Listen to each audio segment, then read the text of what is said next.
Central government கூப்பிட்டுருக்குதுங்கிறத நான் மறுக்கிறேன். Central government கூப்பிடல, CBI என்கொயரிக்கு கூப்பிட்ருக்காங்க. CBI enquiry யார் கேட்டா? அவங்க கட்சி தான் கேட்டுச்சு. அது ஜனநாயகத்தில் வந்து எங்களை உட்படுத்துறதும் தப்பு. அதே நேரத்தில் ஜனநாயகத்தை காக்க வேண்டிய விசாரணைக்கு போயிருக்கிறத வந்து மத்திய அரசு தான் செஞ்சுருக்குதுன்னு சொல்கிறதும் தப்பு. இது யூஸ்வலாக எத்தனையோ படங்களுக்கு நடந்திருக்குது. பெரிய பெரிய ஆக்டர்ஸ்க்கு இருக்கிற படங்கள்லாம் அந்த மாதிரி நடந்திருக்குது.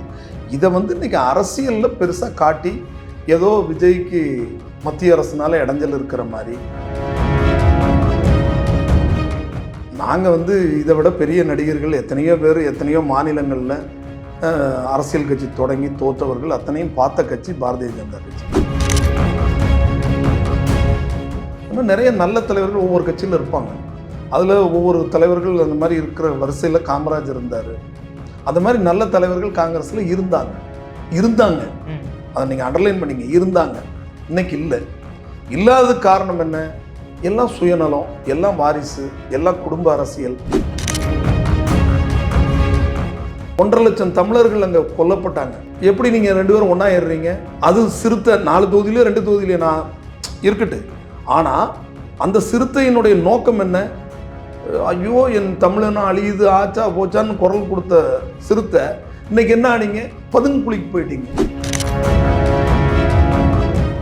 அவங்கவுங்க மத வழிபாடு அவங்கவுங்க பண்ணுறதுல இப்போ அரசு இதில் எங்கே பிரச்சனை வரும்? எதுக்கு வரும்? வந்துரும் சொல்லக்கூடிய அரசாங்கம் நமக்கு எதுக்கு? இல்லாத ஒன்றை இருப்பதை போல காட்டி மக்களுடைய வாக்கை களவாடுவதற்கான முயற்சியில் இந்த இண்டி கூட்டணி, காங்கிரஸ், கம்யூனிஸ்ட், சிறுத்தை செயல்படுறது தான் மதவாதம்னு பேசுகிறாங்க. யார் பத்திரிக்கையாளர்? செந்தில்வேல். ஏங்க, அவர் திமுகவோட அடிமைங்க, திமுக கட்சிக்காரங்க. அவர் நீ சுத்தமாக திமுக கிட்ட காசை வாங்கிட்டு வாழ்க்கை நடத்திட்டு இருக்கக்கூடிய ஒரு திமுகவினுடைய கைக்கூலி. நீ எப்படி பத்திரிகையாளர்னு அவரை ஏற்றுக்க முடியும்? நான் திமுகனாலே அசிங்கமாக பேசுவாங்க, அளவுக்கு மீறி பேசுவாங்க, வார்த்தை எல்லாத்தையும் மரியாதைனா என்னன்னே தெரியாதவங்க அதில் இருக்கிறாங்க.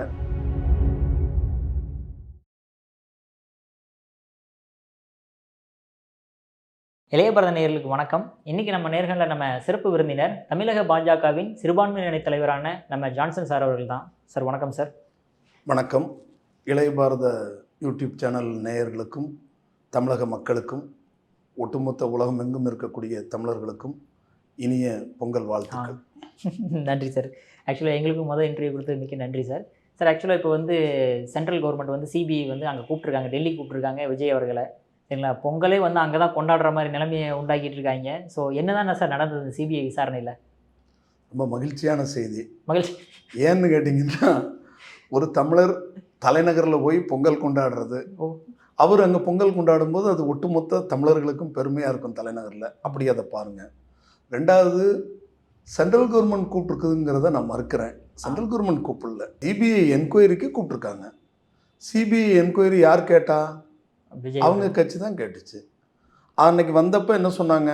சட்டம் தனது கடமையை செஞ்சுருக்குது, நீதி நிலைநாட்டப்பட்டிருக்குதுன்னு. ஆனால் அவங்க நிர்வாகிகள் அத்தனை பேரும் வரவேற்பு கொடுத்தாங்க. இப்போ ஏன் நீங்கள் வந்து சென்ட்ரல் கவர்மெண்ட் கூப்பிட்டுருச்சு அப்படின்னு நீங்கள் இந்த மாதிரி தொலைக்காட்சி நேயர்கள், பத்திரிகை விவாதங்களில் வரவங்க சொல்கிறது அது தவறுதலான ஒரு தகவல் என்னென்னா, ஒரு படம் சென்சாரு, அது முடியலைன்னா அடுத்த அப்பீல் போகிறாங்க. அந்த மாதிரி ஒவ்வொன்று நிகழ்ச்சிகளும் இருக்கும். அது ஜனநாயகத்தில் வந்து எங்களை உட்படுத்துறதும் தப்பு. அதே நேரத்தில் ஜனநாயகத்தை காக்க வேண்டிய விசாரணைக்கு போயிருக்கிறத வந்து மத்திய அரசு தான் செஞ்சுருக்குதுன்னு சொல்கிறதும் தப்பு. இல்லை சார், இந்த சிபிஎஃப்சின்றது அது ஒரு தனி ஆர்கனைசேஷனாக இருந்தாலும் கூட, சரிங்களா, இந்த அளவுக்கு இத்தனை படத்தங்கள் எல்லாமே கொடுத்த பிறகுமே ஜனநாயகத்துக்கு மட்டும் ஏன் இந்த அளவுக்கு கெடுபிடி போடுறீங்க அப்படின்றதான் கேள்வியாக இருக்குது. சார், இது வந்து கெடுபிடி.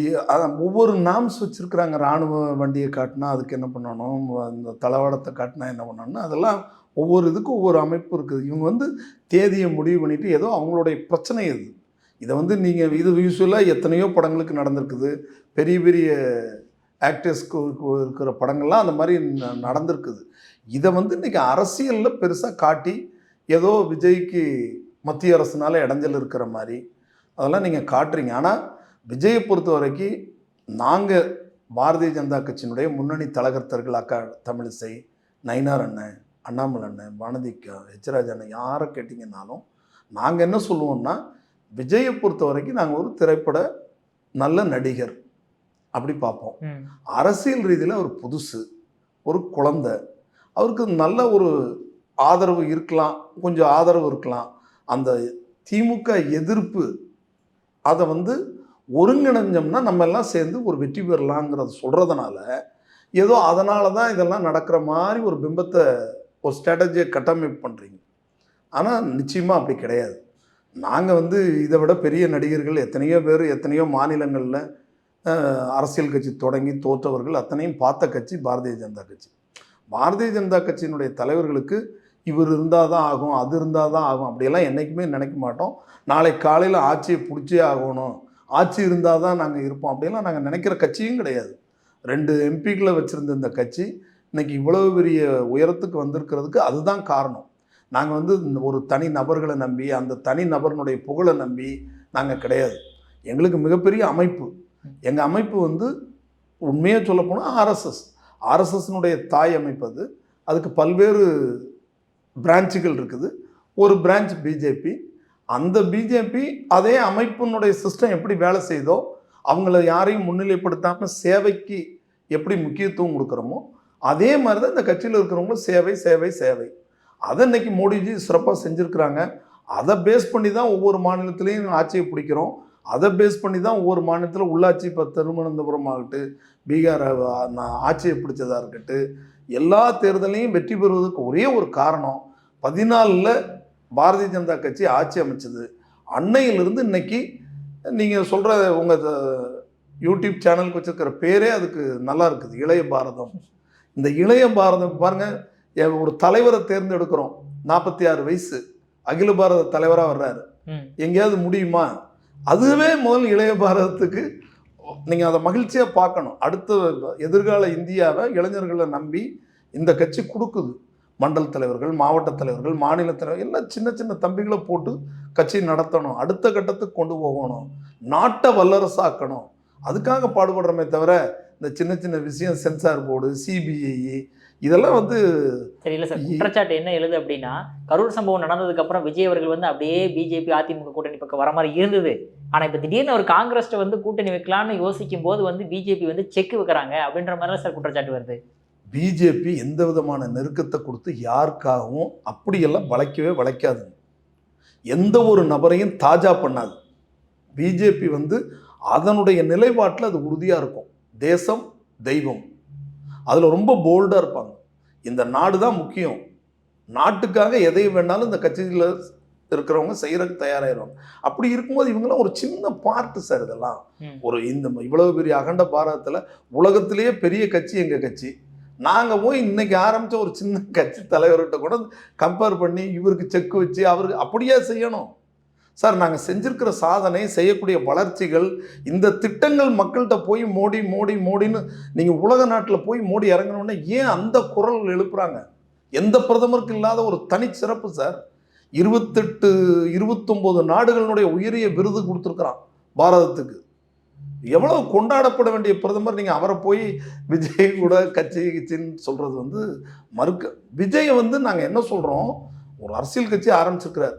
அவருடைய திமுக எதிர்ப்பு சரியானது.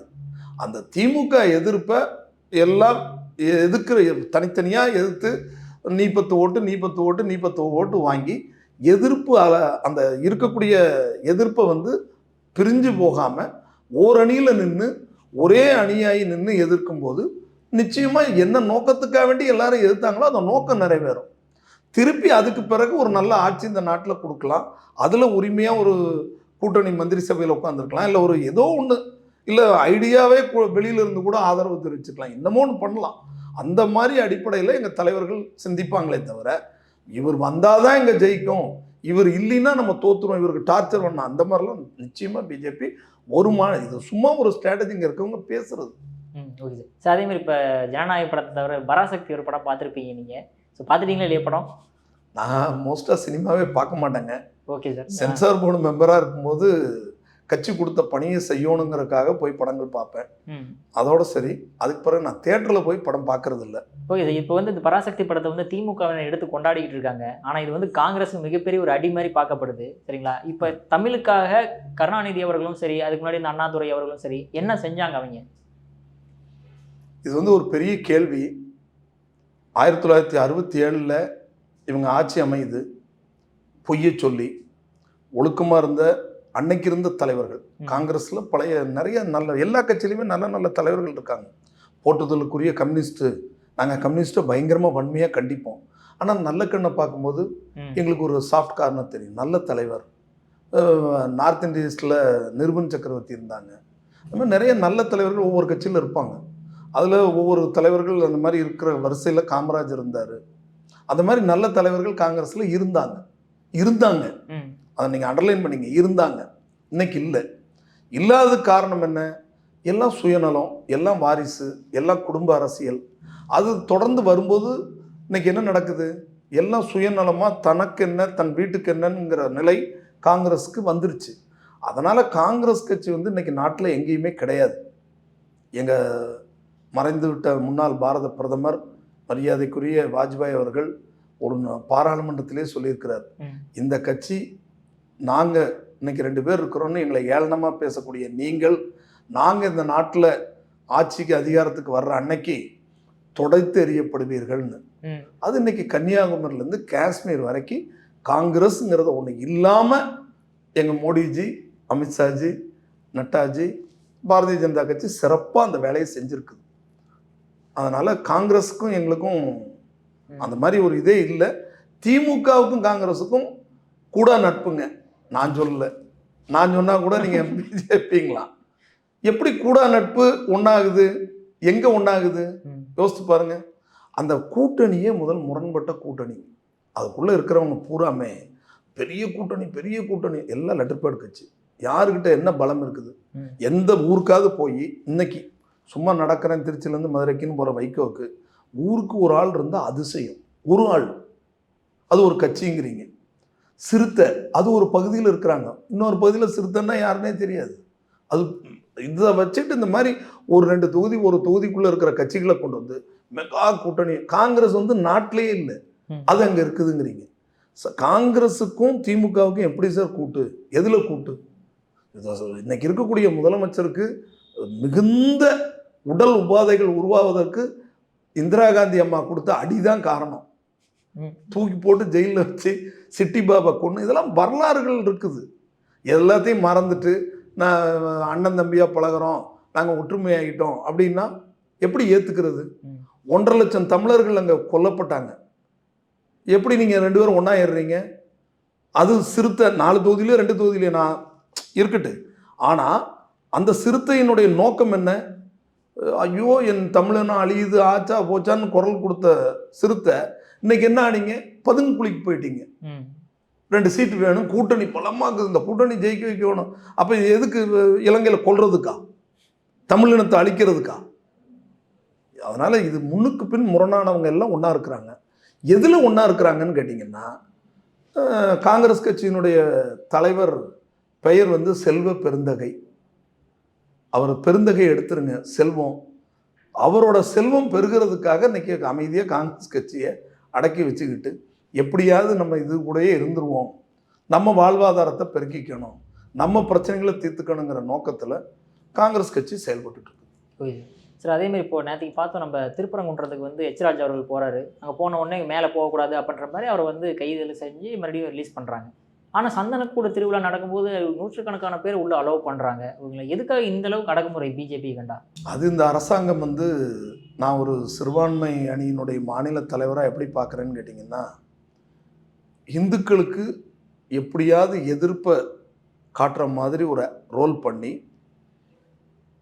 இந்த சிறுபான்மையின மக்களினுடைய வாக்குகளை எப்படியாவது ஒட்டு மொத்தமாக வாங்கிடணும் அப்படிங்கிறது அவங்களுடைய நோக்கம். அதுதான் அதுக்கு தலைப்பு செய்தி.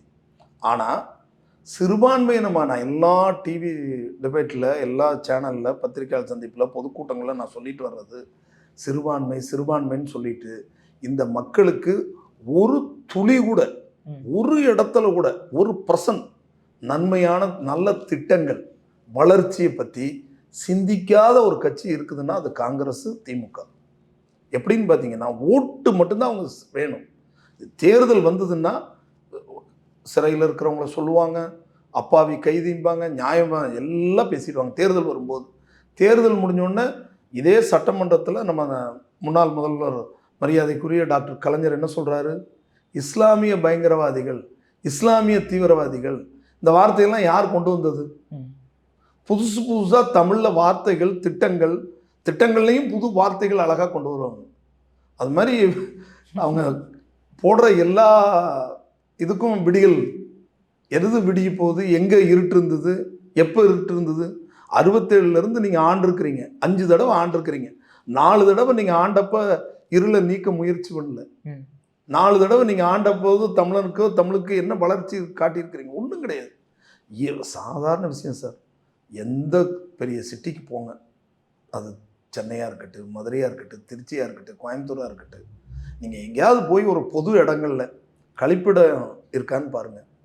இத்தனை வருஷம் கழித்து இன்னமும் போய் தேர்தல் வாக்குறுதி உங்களுக்கு நவீன கழிப்பிட வசதி செஞ்சார், வெக்கமாக இருக்கும். இது ரொம்ப அவமானமான செயல். அப்படிப்பட்ட ஒரு கட்சி இந்த நாட்டை ஆண்டுக்கிட்டு நேராக போயிட்டாங்க திருப்பரங்குன்றத்துக்கு. திருப்பரங்குன்றத்தில் என்ன பிரச்சனை? ஒன்றுமே கிடையாது. நீங்கள் சந்தனக்கூடு ஏறதுக்கு 100 பேர் அனுமதிக்கிறாங்க, இது சரியான்னு கேட்குறீங்க பார்த்தீங்களா? 100 இல்லை, 1000 பேர் போய் சந்தனக்கூடு ஏற்றட்டு, எங்களுக்கு அதில் எந்த பிரச்சனையும் கிடையாது. 100 இல்லை, 1000 பேர் நீ அனுப்பு, வேண்டாங்கள. அதே மாதிரி 10,000 பேர் போய் விளக்கேற்றிட்டு வரட்டு, என்ன உனக்கு பிரச்சனை? இவன் அவன் போய் சாமி கும்பிட்டு தானே வரப்போகிறான், இவன் தொழுதுட்டு வரப்போகிறான், நாங்கள் ஜெபம் பண்ணிட்டு வரப்போகிறோம். சீக்கியர்கள் அவங்க குருத்வாரால ப்ரேயர், அவங்கவுங்க மத வழிபாடு அவங்கவுங்க பண்ணுறதுல இப்போ அரசு இதில் எங்கே பிரச்சனை வரும்? எதுக்கு வரும்? வந்துடும் வந்துடும் வந்துடும் வந்துரும்னு சொல்லக்கூடிய அரசாங்கம் நமக்கு எதுக்கு? இப்போ வந்திருக்குதா? பிஜேபி ஆளுகின்ற மாநிலத்தெல்லாம் பாருங்கள், எங்கே வருது? என்ன மத பிரச்சனை வருது? வராது. அவங்கவுங்க அமைதியாக அவங்கவுங்க வேலையை பார்ப்பாங்க, அவங்கவுங்க சாப்பிடுவாங்க, அவங்கவுங்க வேலைக்கு போவாங்க, அவங்க சொந்த வேலையை பார்த்துட்டு அவங்கவுங்க மத வழிபாடு அவங்கவுங்களுக்கு செய்கிறாங்க. இதில் எங்கே போய் காம்ப்ளிகேட்டட் பிரச்சனை வர்றதுக்கு என்ன இருக்குது? எதுவுமே கிடையாது.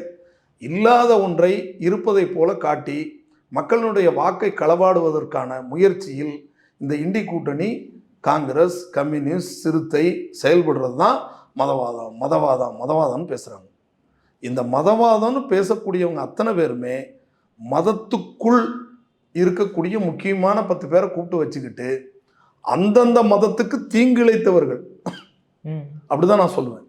ஏன்னா மதம் அப்படின்னு வரும்போது இப்போ பிஜேபின்னா அது கிளியராக சொல்லிடுவாங்க, தேசம் தெய்வம் இரு கண்கள் நமக்கு. தேசம் வேற, தெய்வம் வேற. ஆன்மீகம்னு வரும்போது நீ உன்னோட வழி பார்க்குற, நான் என் வழி பார்க்குறேன். தேசம்னு வரும்போது நாங்கள்லாம் ஒன்றா இருக்கிறோம். எங்கள் தேசத்துக்கு இன்றைக்கி இந்த கட்சி ரூல் பண்ணுறதுனால உலகின் குருவாய் பாரதம் உயரணும்னு நாங்கள் எண்ணிய காரியம் நடந்துட்டுருக்குது. எண்ணற்ற திட்டங்கள் அதுக்காக ப்ராசஸ் பண்ணி முன்னேறிக்கிட்டே இருக்கிறோம். எல்லா துறையிலையும் இன்றைக்கி முன்னேற்றம், வளர்ச்சி. அதுதான் மோடியோட தாரக மந்திரம். வளர்ச்சி வளர்ச்சி வளர்ச்சி, சப்கா சாத், எல்லாரும் கூட எல்லாருக்குமான வளர்ச்சி. இது எங்கே போய் இதில் மதமாக வருது? திருப்பரங்குன்றத்தில் ராஜாண்டம் போனார்னா அவர் பாட்டுக்கு சாமியான்னு கும்பிட்டு வீட்டுக்கு போயிடுவாங்க. அவ்வளோ பெரிய தலைவரை அந்த ராத்திரியில் போய் அவ்வளோ ஃபோர்ஸ் பண்ணி போலீஸ் பஸ்ஸில் ஏற்றுறதுல என்ன நியாயம் இருக்குது சொல்லுங்கள்? அவர் என்ன தீவிரவாதியா, பயங்கரவாதியா, வெடிகுண்டு தூக்கிட்டு போகிறாரா, இல்லை முஸ்லீம் மசூதி இடிக்க போகிறார்? என்ன பண்ண போகிறாரு? அவங்க கோயிலில் அவர் போய் சாமியை கும்பிட்டு விளக்கு கொளுத்தி வச்சுட்டு, ஒரு தீக்குச்சை கொளுத்தி விளக்கு வச்சுட்டு சாமியை கும்பிட்டு அவர் பாட்டுக்கு வந்துடுவார், இந்த தேசம் நல்லா இருக்கட்டுன்னு. அதை போய் அவரை போய் அரெஸ்ட் பண்ண வேண்டிய, அவர் கேட்குறாரு, சட்டத்தை சொல்கிறாரு, என்னை எதுக்காகப்பா நீங்கள் கைது பண்ணுறீங்கன்னா எவங்கிட்டையும் எது ஒரு மெமோ கூட இல்லை. அப்போ இது என்ன காட்டு தர்பார் ஆச்சியா என்ன? அவர் கோயிலுக்கு போகக்கூடாதா? அவர் ஒரு பியூர் இந்துத்துவவாதி, சனாதனத்தை முன்னெடுத்து பேசக்கூடிய ஒரு தலை சிறந்த இந்து, அப்படி வச்சுக்கோங்க. அவருடைய வழிபாட்டு தலத்துக்கு போய் சாமி கும்பிட்டு வர்றதில் அவருக்கு என்ன பிரச்சனை? அதுக்கு எது கைது பண்ணணும்? அந்த ராத்திரியில் அங்கே எந்த முஸ்லீமுக்கு பிரச்சனை கொடுக்குறாரு, எந்த கிறிஸ்டினுக்கு இடைஞ்சலா நின்னார்? எதுவும் இல்லை. நீங்கள் கொடுத்து அவரை பேச வச்சிடுறாங்க. அப்படி அதை செய்யாதீங்க. இந்த அரசாங்கம் தான் இதுக்கு தூண்டுது. எங்களை மத மோதல் வந்துடும், மதம் எதுக்கு வருது? வரவே வராது, நிச்சயமாக வராது. இன்னும் சொல்ல போனால் இன்னைக்கு கூட நான் பார்த்தேன், பழனி பக்தர்கள் நடந்து போகிறாங்க, ஒரு ஃபாதர் வந்து எல்லாருக்கும் தண்ணி பாட்டில் கொடுத்துட்ருக்கிறாரு, கொடுக்கட்டும் சார். எல்லாம் ஒற்றுமையாக இருக்க வேண்டியது அண்ணன் தம்பிகளா? நம்ம நாடு நல்ல இருக்கணும்னா வேற்றுமையில் ஒற்றுமை. அதனால் வேற்றுமையை பேசி இங்கே பெருசு பண்ணாமல் ஒற்றுமையாக இருக்கிறோம், அண்ணன் தம்பிகளாக இருக்கிறோம், நல்ல முறையில் இருக்கிறோம். எல்லாருக்குமான திட்டங்கள் அரசாங்கம் தர வேண்டியது என்ன? நல்ல கல்வி, நல்ல குடிநீர், நல்ல சுகாதாரம், மருத்துவமனை, இந்த மாதிரி இதில் கான்சென்ட்ரேட் பண்ணுங்கடான்னா கோயிலுக்கு யார் சாமி கும்பிட போகிறா, ராஜா எத்தனை மணிக்கு கோயிலுக்கு போகிறாருன்னு பார்க்குறது கவர்மெண்ட் வேலையா? பார்க்கணும். ஏதாவது ப்ராப்ளம் வருது, 10 பேர் போய் ஏதோ சண்டை கண்டை போட போகிறாங்கன்னா பாரு. சாமி கும்பிட போகிறாரு அவர் பாட்டுக்கு, அவர் கேட்கவும் சொல்கிறார், என் வயசு என்ன, நான் என்னப்பா பண்ணேன், என்ன தப்பு பண்ணேன்னா நான் எனக்கு கோஆப்ரேட் பண்ணு போலீஸ் கெஞ்சுறதை பார்த்தா நமக்கு அது தப்பாக தெரியுது. எதுக்காக போய் போலீஸ் வந்து அப்படி கெஞ்சி வண்டியில் ஏற்றினவரை? தப்பு, வன்மையாக கண்டிக்கத்தக்கது. காவல்துறை அதிகாரிகளும் இதெல்லாம் எடுத்து சொல்லணும் முதலமைச்சர். சும்மா அவர் சொல்கிறாருங்கிறக்க வேண்டி என்ன வேணாலும் செய்யக்கூடாது. முதலமைச்சர் தவறுதலாக தான் சொல்லுவார், இவர் தப்பாக தான் பண்ணுவார். அதை நீங்கள் யார்கிட்ட வேணாலும் பின்னாடி கொஞ்சம் ப்ளே பண்ணி பார்த்தீங்கன்னா வைகோ பேசுனது ஸ்டாலினுக்கு எதுவுமே தெரியாது, பாவம். ஒழுக்கமாக ஸ்ரீலங்கான்னு சொல்ல தெரியாதுன்னு திட்டுவார், அவ்வளோ மக்கும்பார். எவ்வளோ பேசியிருக்காரு 93லேருந்து. சிறுத்தை அப்படி தான் 4 கூட்டணி இது கிளப்பிட்டு போகும்போது திருமாவளமாக அப்படி தான் சொல்லுவார் ஸ்டாலினுக்கு. இன்றைக்கி எல்லாரும் தனக்கு என்ன கிடைக்குதுன்னு தெரிஞ்சோடனே பெரிய அறிவாளி மாதிரி பேசிகிட்டு இருக்கிறாங்க. அவங்க தலைவரை கொன்ன திமுகன்னு சொல்லிட்டு 91 ராஜீவ்காந்தி செத்தப்ப ஒட்டுமொத்த திமுக மன்றமும் தமிழகத்தில் ஒரு கொடிமரம் கூட திமுக கொடிமரம் கிடையாது. அன்னைக்கு வெட்டி சாய்க்கப்பட்டது. கருணாநிதி அன்னைக்கு பேசாமல் உட்காந்துட்டார். வைகோ 6 மாதம் நான் பேசுவேன்னு போனார். அதெல்லாம் வரலாறு அப்படி இருக்குதுங்க. ஒன்றுக்கு ஒன்று முரண்பட்டவங்க. ஏதோ ஒரு நோக்கத்துக்கு வந்துடக்கூடாது பிஜேபி வந்து. நிச்சயமாக பிஜேபி வந்து நீங்கள் நினைக்கிற மாதிரி வரக்கூடாது செய்யக்கூடாதுங்கிற எல்லாத்தையும் செய்யும்.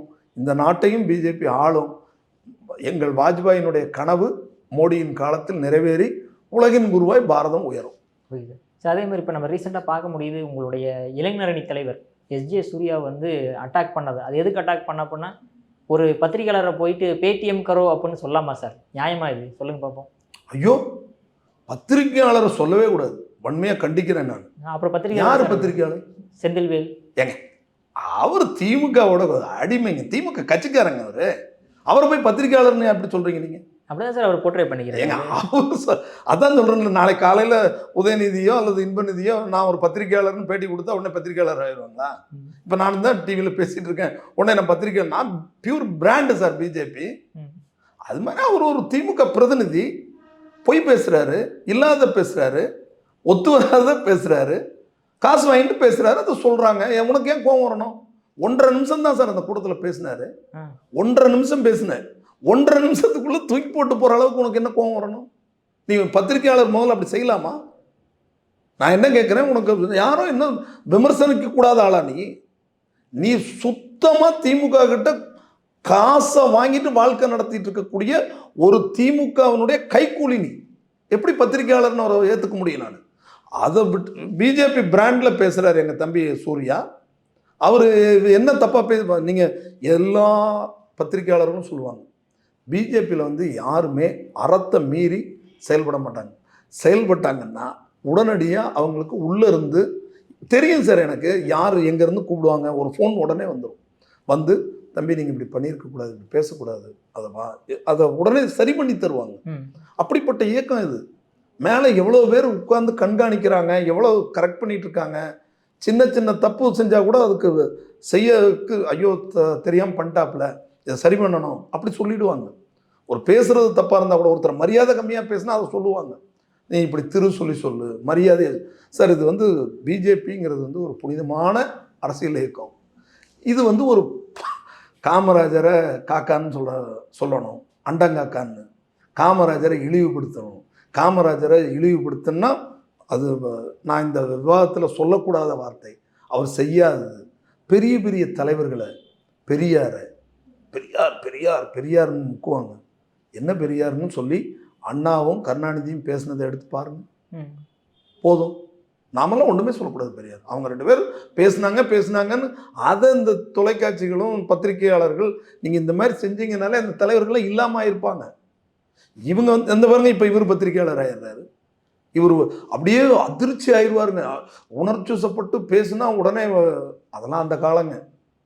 மொழி போராட்டம் அது இதுன்னு உணர்ச்சியை தூண்டி தமிழர்களை ஏமாத்தின காலமெல்லாம் முடிஞ்சுது. இன்னைக்கு வந்து ஒவ்வொரு இளைஞனும் உள்ளங்கையில் வச்சிருக்கிறான்.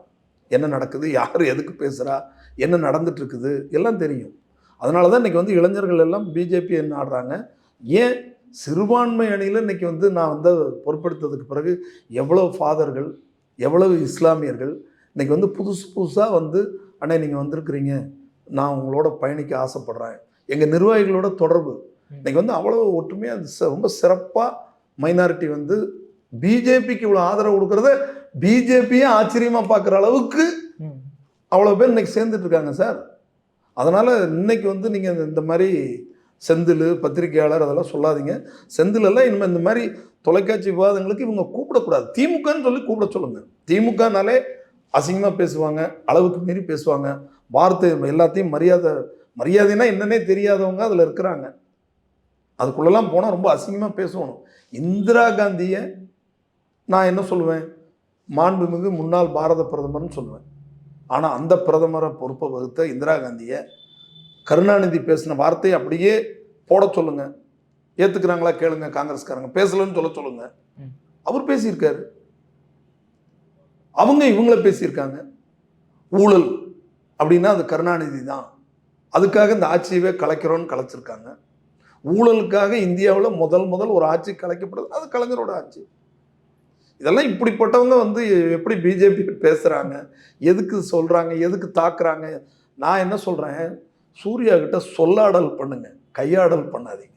ஓகே, சூர்யா வந்து மென்மையாக கொள்கையை பேசக்கூடியவர், இனிமையாக பேசுவார். தன் வாதத்தை வந்து எடுத்து வைக்கிறதுல எங்கள் கட்சியில் யாராக இருந்தாலும் சரி, சாதாரண தொண்டனுக்கு கூட அதுதான் பயிற்சி. அவனுக்கு உண்மை இருக்குல்லங்க, உறக்க பேசுவான். உங்கள்கிட்ட உண்மை இல்லை, கோவப்படுறீங்க. நீங்கள் ஆர்குமெண்ட் பண்ணால் நல்ல மைனாரிட்டி சிறுபான்மை என்கிட்ட வந்து யாரையாவது ஒரு டிபேட்டில் உட்காந்து கேட்க சொல்லுங்கள். தனிப்பட்ட முறையில் நான் சொல்கிறேன், இவங்க என்ன செஞ்சாங்கன்னு கேட்டால் இது வரைக்கும் ஒருத்தருங்க பாதுகாப்பு என்ன பாதுகாப்பு ஒன்று சொல்லுங்கன்னு கேட்டே இருக்கேன். ஒன்றும் சொல்ல முடியாது. பெரிய மத போதகர்கள்ட்ட நான் கேட்டுக்கிறது, நீங்கள் உங்கள் வேலையை பாருங்கள். என்ன வேலை? உனக்கு அது இருக்கோ இல்லையோ, நம்புறோம் இல்லையா, அவங்களுக்கு அந்தந்த நம்பிக்கையில் நீங்கள் அந்த வேலையை மட்டும் பாருங்கள். ஆட்சிக்குள்ளே அரசியலுக்குள்ளே நீங்கள் வந்து கருத்து தெரிவிக்கும் போது தான் எல்லாரும் விமர்சனத்துக்கு வர்றீங்க. இப்போ அண்மையில் திருநெல்வேலியில் போய் ஃபாதருக்கு உட்காந்துட்டு நான் இயேசுவின் வழியில் ஒன்றை பார்க்குறேன், அதை பார்க்குறேன், இப்படி பேசும்போது தான் நீங்கள் வர்றீங்க. அப்போ அதுக்குள்ளே எட்டி பார்க்கும்போது என்ன நடக்குது, ஒரு கிறிஸ்தவ தன்மையே இல்லாதவர்கள் கிறிஸ்தவ மத போதகர்களாக வந்துடுறீங்க, பிஷப்பாக வந்துடுறீங்க. நான் அதை 2-3 சேனலில் கூட சொல்லியிருக்கேன். நான் கோயம்புத்தூர்லலாம் ஒரு பிஷப் வந்து அவர் வந்து இன்னைக்கு அப்படியே பரிபூர்ணமாக எல்லா வகையிலையும் பரிசுத்தவான் மாதிரி வந்து நின்றுட்டு 4 பேருக்கு அருளாசி வழங்குறதுக்கு எந்த விதமான தார்மீக அடிப்படையும் சாதாரண மக்கள் பார்த்து இவனா பிஷப்னு கேட்கக்கூடியவருங்க. ஃபுல் பீட்டில் நின்றுட்டு மூத்திரம் குடிக்கிறவனுக்கு என்ன அறிவு இருக்குன்னு பேசுகிறாரு. கேஸ் கொடுத்துருக்குறோம், நடவடிக்கை இருக்குதா? அவர் இன்னைக்கு அங்கே பேராயராக அறிவிக்கப்படுறாரு, வர்றாரு. அப்போ அவர் என்ன பண்ணுவார், இந்த அரசாங்கத்தினுடைய ஆதரவை அவர் நாடுறாரு. இப்படி அதனால் உடனே அங்கி போட்டால் உடனே கிறிஸ்தவர்களுக்கு நாங்கள் பாதுகாப்பு, அதை நான் மறுக்கிறேன். கிறிஸ்தவங்களுக்கெல்லாம் யாரும் பாதுகாப்பு இருக்கிற எந்த ஒரு இந்து மக்களும் யாரையும் சேதப்படுத்த மாட்டாங்க. எந்த ஒரு உண்மையான இஸ்லாமியர்களும் எந்த இந்துக்கிட்டையும் சண்டைக்கு போக மாட்டாங்க. எந்த ஒரு உண்மையான கிறிஸ்தவர்களும் இந்த 2 மதத்துக்கிட்ட சண்டைக்கு போக மாட்டாங்க. அவங்க 2 பேர் இந்த மதத்துக்கிட்ட வரமாட்டாங்க. எல்லாரும், நான் அதனால தான் திருப்பி சொல்கிறேன், உண்மையான இஸ்லாம், உண்மையான கிறிஸ்தவம், உண்மையான இந்துத்துவாவை தழுவணும்னா நம்ம நாடு உலகின் குருவாக மாறிடும். நாமெல்லாம் ஒற்றுமை, ஒருதாய் பெற்றெடுத்த பிள்ளைகள், நாமெல்லாம் ஒரே தொப்புள் கொடி உறவு. நம்மளுக்குள்ள மதத்தால் வேற்றுமை வரக்கூடாது, மொழியால் வரக்கூடாது, ஜாதியால் வரக்கூடாது, எந்த இதுலையும் நம்ம பிளவுபடக்கூடாது. நாமெல்லாம் ஒன்று தான். பாரத் மாதா கி ஜெய். ஓகே, கடைசி ஒரே ஒரு கேள்வி சார். இப்போ அண்ணாமலை அவர்களுக்கும் ராஜ் தாக்கரேவுக்கும் என்ன சார் பிரச்சனை? மும்பையில் போய் அண்ணாமலை அப்படி என்ன சம்பவம் பண்ணிட்டு வந்தார் ராஜ் தாக்கரே அவ்வளோ டென்ஷன் ஆகிற அளவுக்கு? இல்லை, அது வந்து அந்த அமைப்பு வந்துங்க ஆரம்பத்திலிருந்தே கொஞ்சம் அந்த மாதிரி மொழி, இந்த திமுக மாதிரி அவங்க இருந்தாங்க. சிவசேனா வச்சுக்கிட்டு தமிழர்களை மிரட்டலாம், உருட்டலாம், அடிக்கலாம், அப்படிலாம் ரொம்ப தமிழர்கள்லாம் ரொம்ப பாதிக்கப்பட்ட நாட்கள்லாம் உண்டு. தாராவிக்குள்ளெல்லாம் ரொம்ப சிரமத்தில் வாழ்ந்த காலங்கள் ஒன்று உண்டு. நான் அதை நல்லா பார்த்துருக்குறேன். நான் எல்லா ஊரும் நான் மும்பையில் அறிவேன். அந்த அடிப்படையில் நான் வந்து செம்பூரில், மட்டுங்கால, தாராவியில், கோழிவிடாவில் எல்லாம் பிரச்சனை இருந்தாலும் இன்னைக்கு அங்கே தான் நீங்கள் பார்க்கணும். பாரதிய ஜனதா கட்சியின் சார்பில் ஒரு தமிழர் அங்கே எம்எல்ஏவாக வர முடியுது, வந்திருக்கிறார். கரெக்ட் தானே? அப்போ நீங்கள் பாருங்கள், பிஜேபி வந்தால் பிரச்சனை வந்துருங்கிறீங்க. சிவசேனா இருக்கும் வரைக்கும் சிவசேனா தலைவர் பால் தாக்கரே ஆதரவு கொடுத்தாங்க. அதெல்லாம் நான் மறுக்கலை. ஆனால் ஒரு பிஜேபியில் ஒரு எம்எல்ஏ தமிழர் அங்கே எம்எல்ஏ ஆகிறார், முடியுதுல்ல? இது எப்படி முடிஞ்சது? பிஜேபி தான் செய்ய முடியும். திமுகவோ காங்கிரஸோ செய்யாது, கம்யூனிஸ்ட் செய்யாது. நீங்கள் நான் இருக்கிற பாளையம், கோயம்புத்தூரில் இருக்கிறேனுங்க, பாளையார் பார்டர் தாண்டிட்டீங்கன்னா ஒரு கவுன்சிலர் வர முடியாதுங்க. ஒரு இந்த பக்கம் ரேணிகுண்டா தாண்டிட்டீங்கன்னா ஒரு சின்ன கவுன்சிலர் வார்டுக்கு போட்டி போட முடியாது. திராவிடம் சொத்தை இதை சொல்லி சொல்லி மயக்கின மாதிரி இப்போ அவங்க அந்த பழைய ஸ்டாண்டுக்கு அவங்கள திருப்பி விட்டுருக்காங்க இவங்க. அவர் சொல்கிறார் திமுக நல்ல ஒரு கட்சி. எதில்? இந்த மாதிரி வன்முறையை தூண்டுறதுல, பேசுகிறதுல. அண்ணாமலை படித்தவர், அண்ணாமலைக்கு அது சர்வதேச சிட்டின்னு தெரியுது. ஒரு உலகத்துக்கே ஒரு முன்னுதாரணமான ஒரு பெரிய நகரம்னு புகழ்கிறாரு. அதை வந்து என்னமோ பிரிச்சுட்டாரு. என்ன பிரிக்கிறாரு? மகாராஷ்டிராவுக்கும் மும்பைக்கு சம்மந்தம் இல்லைன்னு சொன்னாரா? பேசின வார்த்தையில் என்னங்க தப்பு? அண்ணாமலை எப்படி என்ன சார் பேசினார்? அப்படி அவர் வந்து ரொம்ப எளிமையாக சொன்னார், இது வந்து சர்வதேசத்துக்கான ஒரு நகரம், மும்பை ஒரு சர்வதேச நகரம். ஆமாம் அப்படின்னாரு. இவர் மும்பையிலேருந்து பிரிக்க எவ்வளவு வார்த்தை ஜாலங்கள். திமுக கூட இதுதான் கூட நட்புங்க. இவங்க கூட சேர்ந்தாங்கன்னாலே இவங்க சொல்லி கொடுத்துருவாங்க, ஹிந்தி பேசக்கூடாதுன்னு சொல்லுங்க, மொழி வாரியாக பேசுங்க, ஜாதி வாரியாக பேசுங்க, மதத்தை பேசுங்க.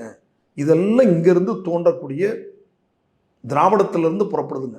திராவிடம் அப்படிங்கிறதும் மிகப்பெரிய பொய்யான வார்த்தை. திராவிடங்கிறதே முதல் பொய்.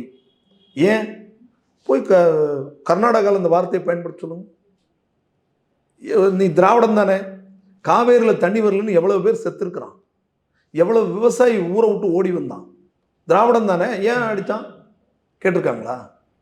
ஏன் தண்ணியை கொடுக்கலன்னு சந்திரபாபு நாயுடு அவர் என்டி ராமராவ் வச்சு குடத்தையும் கிடத்தையும் வச்சுட்டு தண்ணி வாங்கணும்னு நாடகம் போட்டுக்கிட்டு இருக்கிறோம். திராவிடம் தானே, அதுக்கு எதுக்கு தண்ணி சொம்பில் குடத்தில் வாங்கணும்? திராவிடம்.